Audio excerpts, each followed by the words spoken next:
Hi everyone, it's Penny. I'm just going to roll footage that I've sped up from a long session I did at my table doing gel printing. I have the 5x7 plate and I'm ordering a bigger one, but I like this one for doing half pages, but I've decided that I want to do bigger sheets of paper all at one time. But what you're seeing here is that this is several multi layers that I've done with this particular gel plate. I will brayer on paint, and then I'll put a stencil over and use a piece of paper to pull up the paint through the stencil. Then I'll pull that stencil up and let that dry, and then I'll put a coat over top like I'm doing with this yellow, and it pulls up everything underneath that I have been doing. Now here I'm actually using a foam stamp to push into the paint, and I don't just waste it, I put it on something I've already printed that does not have a lot of texture or image to it and needs a little bit more. So I do that, and then my plate dries and I go over it. Now what I'm finding here is that I put a little bit too much paint, so I have a little off paper that you see me doing that now, getting some of that paint off. I want a really thin layer because black can just be very overwhelming. So you're going to see though that the black just shows up around the edges, and in the middle I've pulled up that kind of green and yellow stamped image that I had down there. So I keep what's left on the plate and just go back over it with some gold and some white, again pulling off excess. And then I'm just going to put that on a piece of paper. It's not going to have really any kind of texture to it, so I'll add something over top of it. So now I'm just going in with some yellow and some bronze metallic over top of that. Lay down a stencil or two. When you do this, you just kind of really press through it, like I did there. Now I'm starting to work on this paper bag that I saved. I cut just the bottom out of it, and I'm going to be layering color and different printed images on both sides of it. And you can see where it's folded that it's going to go into my junk journal that way. So both ends are open, and when I put it in, it's going to create pockets that I can put things in as well. Now the little sheets of paper that I brayer my paint off on actually end up becoming part of my books as well, because they get really interesting the more paint that you keep layering on top of each other with. Again, I'm pulling up some of the paint through the stencil. I keep a lot of these papers sitting right around my board because they're all works in progress, and I just continue to add layer and layer to them. When I pull them up off the jelly plate, they've got paint on the back, so I'll go ahead and lay them down over something like I'm doing here and brayer it and get some of that paint from the back onto another piece, and it adds yet another layer. So you're just going to see me do this time after time. When I'm doing this part here, I just want to make sure what I've done underneath is good and dry. But I'm not sure I put enough paint to pull that off, and I didn't, as you can see. So I'm going to try again with a little bit thicker layer of paint and see if I can pull off what's underneath and onto that jelly plate. Oh, but no, I'm going to do one more layer of texture with stencils. Sometimes by the time I'm finished doing probably a couple of hours of these jelly prints, I'm too tired to get the editing out and start on that. So this was actually a couple of days ago. And I have since bound these pages that I did into a journal, and if you will stick around, that video will be coming up next. So I'm just going to let it run here and let you see some of the things that I'm doing. I get out the old rubber stamp sometimes, and I want to add a little something to the top.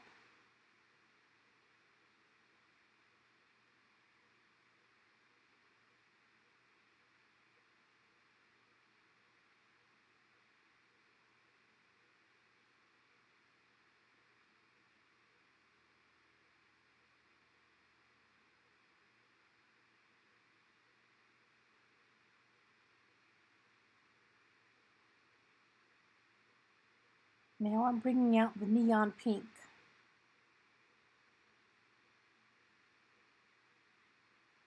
And there was enough other stuff on the plate to where it wasn't just a solid wall of that neon pink, and it turned out really nicely.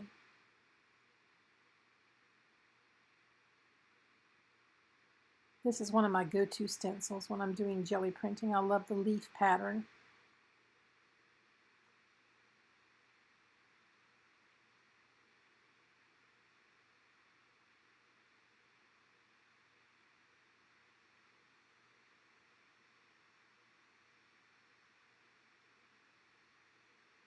There's some paint on the jelly plate that's still wet, so I use some foam stamps to pull some off. And I printed on an already painted piece with that, and it helps dry it a little faster.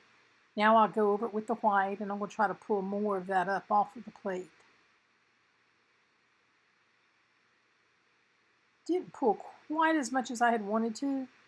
Every piece is an adventure in gel printing, and I think that's what I like about it. I can kind of have an idea going into one that I think, oh, I want to achieve this or that, but then there's always a surprise element to it that I wasn't expecting, and sometimes it's fabulous, and sometimes it's just, eh.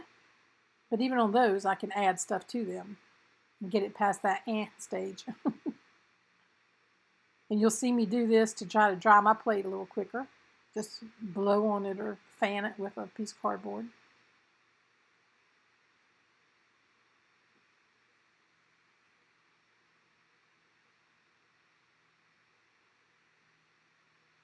So now I'm just trying to take care of some of the white edges around this piece.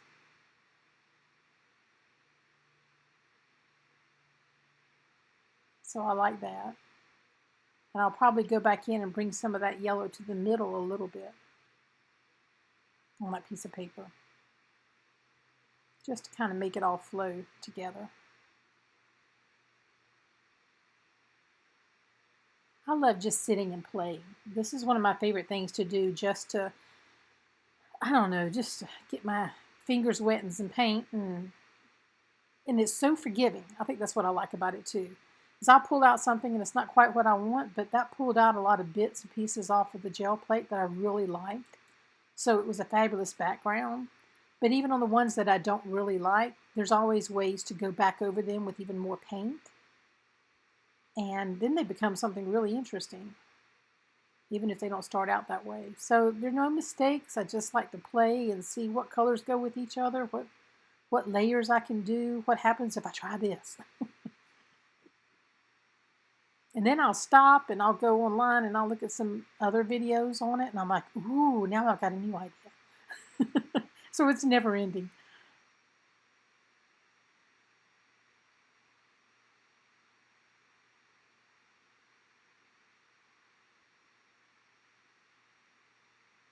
But if you love layered collage work, then you are absolutely going to love a jelly plate if you don't have one.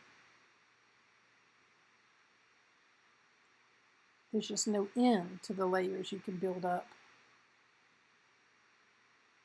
And normally some of these I would tear into bits and pieces and use in my journal. I've got plenty of those to do that with.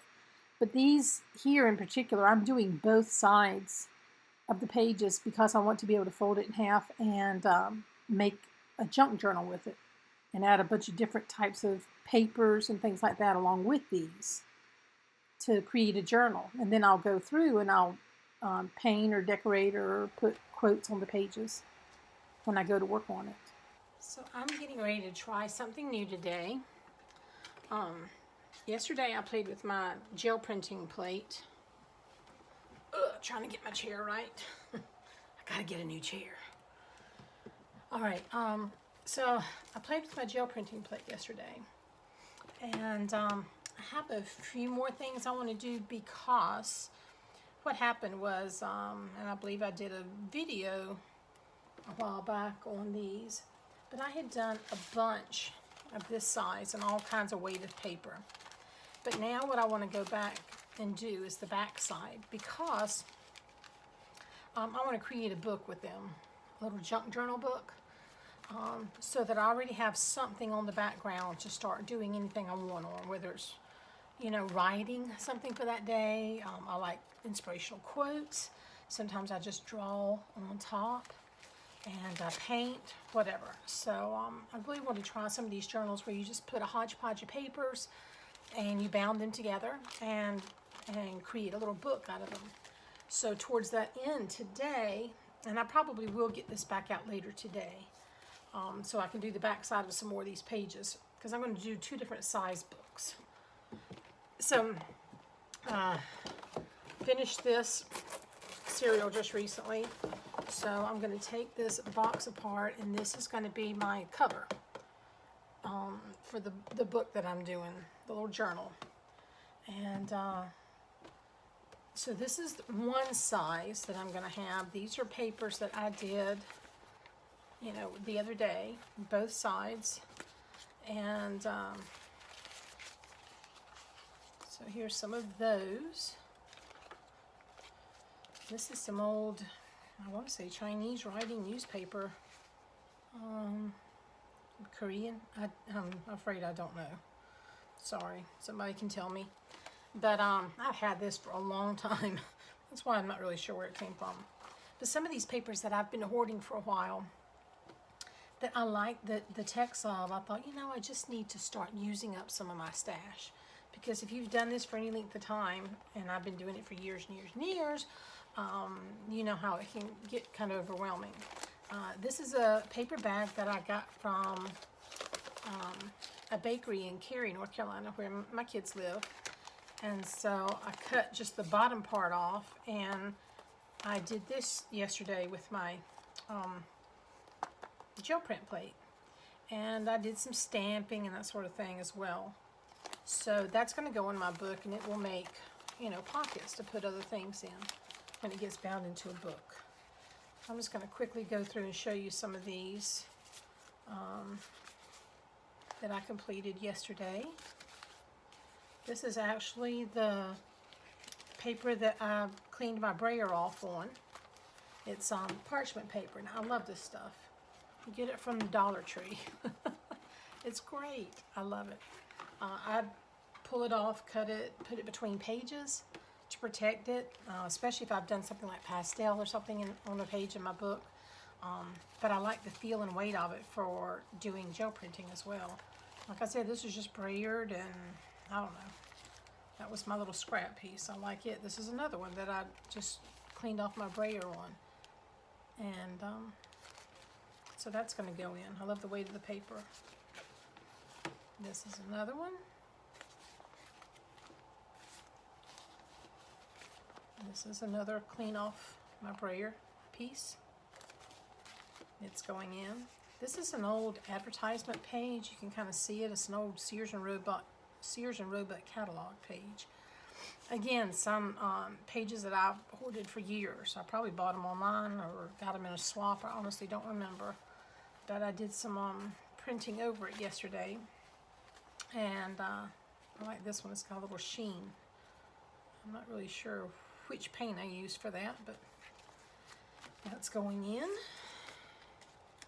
This may be my last one that I did yesterday. So I did, you know, 2 different things, thinking that I was going to be folding it and putting it in a book, so it's going to work perfectly. Then, these are some things I went in my stash and got. This is a page out of a hymnal. And I think what I did once is I took a church hymnal and I altered it. So when I did that, I did some chunky stuff in it, and I pulled out pages so it wouldn't be so fat. And so these are some of the pages that I pulled out. So for the smaller book I'm going to do, I just took one of these pages and folded it this way. But for this size book, I just used masking tape and put the pages back together like they would have been in the hymnal. And so that's going to go in here. I just love all these different sizes. It's going to be great. This is out of an old band method book. My first or second, probably not my first, second or third band book when I played the clarinet. This is very old. These are just some scrapbooking type papers. Again, I haven't done anything to them, but I will. They're different sizes. These are pieces of wallpaper that I collected, again, years and years ago. all crazy different sizes. I will probably leave them the size they are. I might cut them down. This is a doily. I don't know if I'm actually going to put it in this book or in the smaller book. Another piece of, I'm just going to say Asian because I really don't know, but it looks from a newspaper type magazine. This is from like a doll book for people that collect dolls. So I just taped these pages together so they would be that big in my journal. Did the same thing with this from a music book. Another doll type book. There's some more pictures than anything. I'm going to put some more tape inside of these, I think.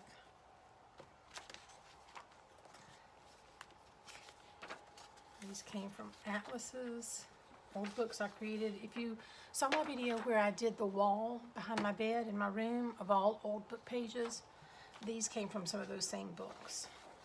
I didn't use colored maps on that wall. I did use some black and white ones. That's going to go in there. These are all from those types of books. This is a dictionary type book, an old book of music, and it would show the map of the region and then some of the folk music, I guess, from that area. From an old cooking book. It's got recipes. It wasn't even folded correctly. I don't know if I did that or if it was just stuck in the book. I'll leave it just like it is because I like this messy journal book. Now this is a very thin paper, but it's going in too. It's from the dictionary. More atlas. So I might add to this, but right now this is what's going to be my journal, my larger journal. I'm going to get started on that in a little bit. These I'm going to do the back side of, then tear any excess off, and those are going to be part of the smaller journal. Let me just show you a few of these pages, because this is going to be really different sized papers. So I have tissue paper that I have printed on. I'm going to go do the back of this because actually I think the reason I want to do that is to give it a little bit more stability because it's very thin tissue paper. So when I put some more paint on it on the back, it's going to give that a little bit more weight and heft to be in the book. This is another. So these are just going to be all different size little book pages. And so when I put them together, just to give you an idea, it's going to be all kinds of things like this. And I'll create signatures. Tissue paper.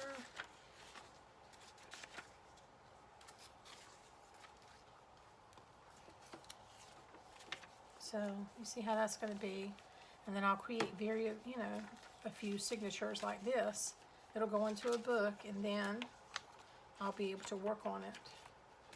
It's going to be a little mini journal. I like the idea of that. I can take it anywhere. I think that's kind of cool. So stick around. So before I get into the actual putting together of the junk journal that I'm making with a lot of the jelly printed pages I've done, I wanted to show you a couple of things that happened yesterday. I got in my new big jelly plate, and I also got in a couple of new papers that I ordered. And one is this vellum. I don't know if I've left enough here for you to see. It's a beautiful paper. It's translucent. Can you see that? And here's what I like about it. Okay, so this is the side that you would normally see. It's got layers, several layers that I've done on it with the printing. But you turn it over, and it's equally interesting because you see in the bottom layer that you don't get to see on some of these other papers that I've done. So you're seeing the top layer, and you're seeing the bottom layer that I began with on the plate. So when I started this, I had some blues and purples and that sort of thing. I added some black in, and then I took my foam stamp, this leaf that you're seeing, and I went and stamped into that black to get some of that darkness up, and I stamped that off onto other pieces like this and like this, okay? And here. So I stamped it off.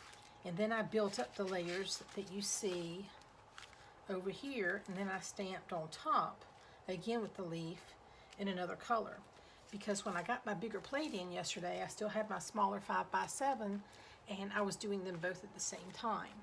And so I had this tan color on my small one, and I used my stamp to get some of that excess paint off with my leaf stamp and stamped it onto this. So it's really neat, and what I'm going to enjoy about this is when I fold this and use it in a book form, I'm going to get to see both sides of that vellum. So I will link this vellum, because not all vellum is the same, and this took the paint really, really well. I'm going to put it under my glass here on the desk and get it nice and flat before I fold it and use it in the book. But I love the weight of this, so I will link it, the Amazon link to it. Here's another one done with the same vellum, because I stamped off, you know, some of that black onto here. But now look at this, and then look at the back. So you're seeing things here on the back that are not on the front. For instance, this is more white, or this pale blue. But if you go to the back, you can see the first things that I had on the plate before I began layering it up over. Same here. So I think I'm going to love this vellum paper. It came 100 sheets to a pack. It's going to be wonderful. Here's the other paper that I ordered. It's a Japanese calligraphy paper. It's a very, I guess it's maybe a rice paper. I'm not really sure. And it's got a little bit of a rough texture side and a smooth side. So I'm going to go back and do more on this one. I'm laying it aside for now. Otherwise, the jelly printing, if you've ever done this, it can just go on and on and on, because there's something else always to pull up off the plate and that sort of thing. So these that I've only done on one side, and I want to use them in a book and want them done on a second side, I'll lay them over to the next time I pull out my jelly plate, which I just got my really big one in. I think it's a 9x12 maybe. I had so much fun with that yesterday, so I'll probably be pulling it out pretty soon. But I like this. I like the weight of it. I'm interested to see what it's like to work on the smooth side, but I like the feel of it, especially when it has the paint on it. So let me show you. Oh, here it is. And I'll put a link to this as well. But this is what it looked like. It came in a 100-pack sheet. And so I think I'm really going to like that. The other paper that I used yesterday that I wanted to tell you about that I liked was this very smooth. It's almost like that, oh, I can't remember. It's the type of cardstock I used to do when I was making cards. It has a slick surface on both sides. And it pulled a print so beautifully. If you can see that. This one has some pearlescent paints in it that I bought. And let me show you what this is. You're going to laugh. Dollar Tree. This finger paint pad. You get 20 sheets. You can cut these up into smaller, but they're all that nice smooth texture sheet. And it did beautifully. I really love the way that worked, especially for that larger plate. But again, I could, you know, cut it up and make it into smaller ones for my 5x7 plate as well. So, yeah, I don't even need to link that one, because you can go to your Dollar Tree and get it. It's wonderful. It's in the school supply section. All right, so now I'm just going to get ready and start putting my book together.